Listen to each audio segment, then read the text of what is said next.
Could you just... Yeah. Thank you so much.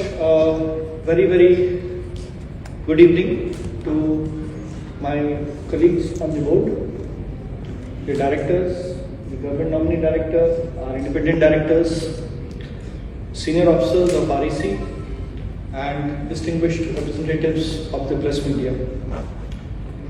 It is with immense pride and with a sense of privilege that I stand before you to present the status of the REC Limited and to present the final statement of accounts for the financial year 24-25. As we all know, REC is a Maharatna Government of India enterprise, and we fundamentally operate. We have three charters from the RBI. One is that of a public financial institution, one is that of an infrastructure finance company, and one is that of a non-banking finance company. So with these three mandates, we conduct our operations across the country with an emphasis on the power sector. The last year has been a very good year for the company, for the power sector. And I would just like to mention a few highlights here. We had a huge number of sanctions. We sanctioned projects with over 3.37 lakh crores. We disbursed out of these funds, we disbursed in excess of 2.07 crores. Our disbursements, which is the actual financial performance of the company, has shown an increase of over 18% on an year-on-year basis. Our focus on the ARIC sector continues. We had a very high disbursement in the ARIC sector. We went up to almost 27,000 crores, which is an increase of over 63% on a year-on-year basis. So our performance in the RE sector has been fairly encouraging. Our loan book, which is the true test or which is a very good indication of the strength of our company, has shown an increase from over 5 lakh crores to 5.66 lakh crores, which is again a huge improvement, considering the fact that in the last 3 years, REC has been moving from strength to strength to strength. To build up on a higher capital base is always a challenge, but in spite of that, it gives me great pleasure to announce that REC has recorded its highest ever annual profit of 15,713 crores, which is an increase of 12% on a year-on-year basis. The net worth of the company has gone up to 77,000 crores, 77,638 crores, which is an improvement over this, which is a growth of over 13% from last year. Our total income has grown up by over close to 20% to almost 56,000 crores. The net interest income has gone up to around 20,000 crores, which is a growth of over 27% compared to last year. Our NPAs have come down substantially. We are now at 0.38% as on 31st March 2025, and we hope to be a zero NPA company this year. Our yield on assets has also improved. It is now at around 10.05%. Our cost of funds is declining year on year. This year we have a cost of funds of almost 7.11%. Consequently, our spread is at around 2.94%, and our NIM, our net interest margin, stands at roughly 3.63%, which is again an improvement over last year. Our capital adequacy ratio, which is a very strong financial indicator of the strength of the company, is at 25.99%, almost 26%, as compared to the mandatory norm of just 15%. So as against 15%, our CARR is at almost 26%.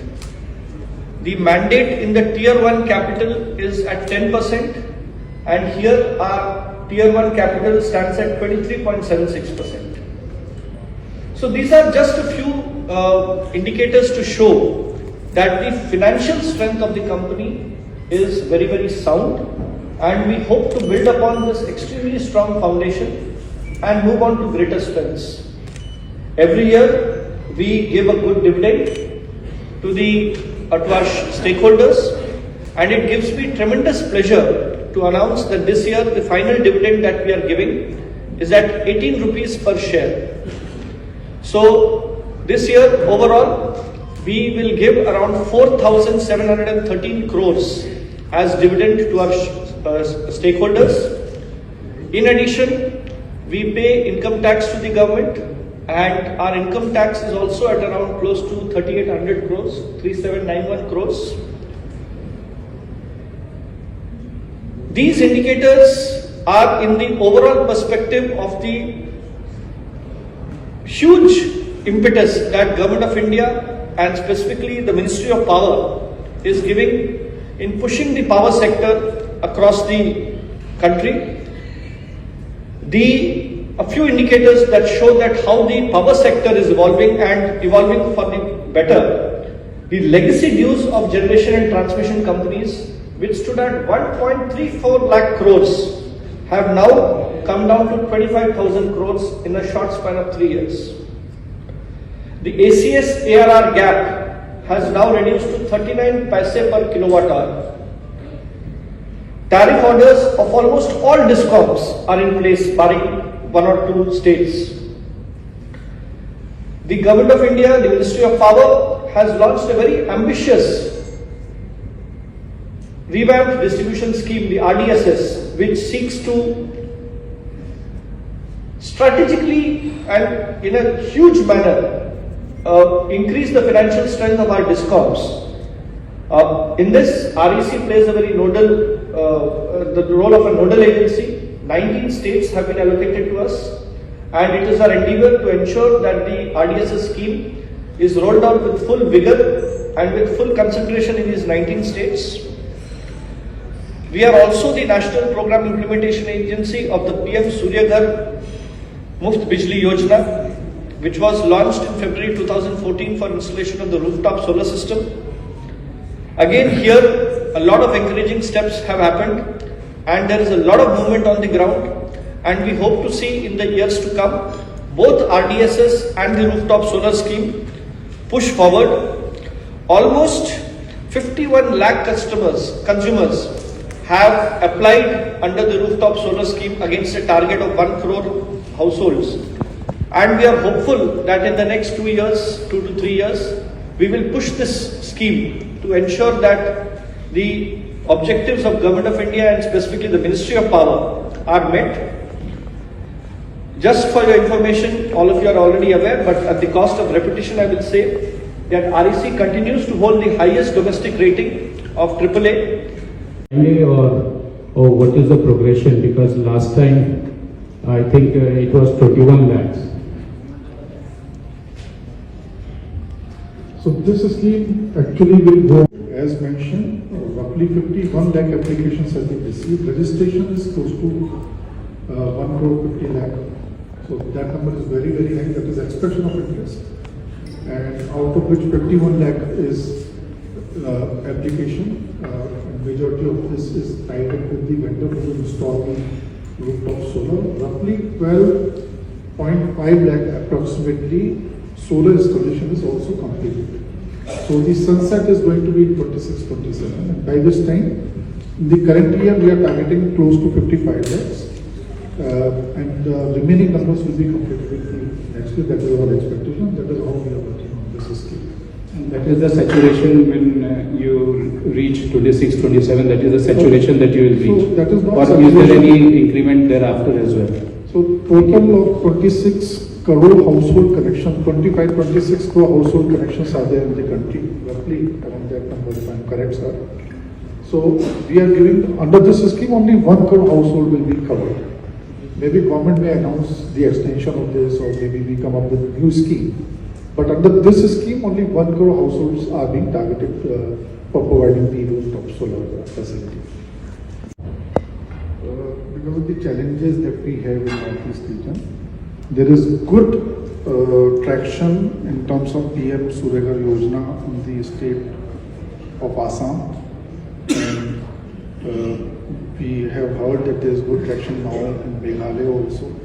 उनको request किया है कि वो अपने आप को उस reason में जाके एस्टेब्लिश करें, जिससे कि कॉस्ट वगैरह के फैक्टर्स कर लें. आसाम में तो ये स्कीम अच्छी चल रही है, काफ़ी वहाँ पे एप्लीकेशंस हैं, काफ़ी इंस्टॉलेशंस हैं. और बाकी स्टेट वाइज मैं नंबर अभी आपको नहीं दे पाऊँगा. वी विल ट्राई कि हम आपको ऑफलाइन नंबर्स प्रोवाइड करें नॉर्थ ईस्ट में.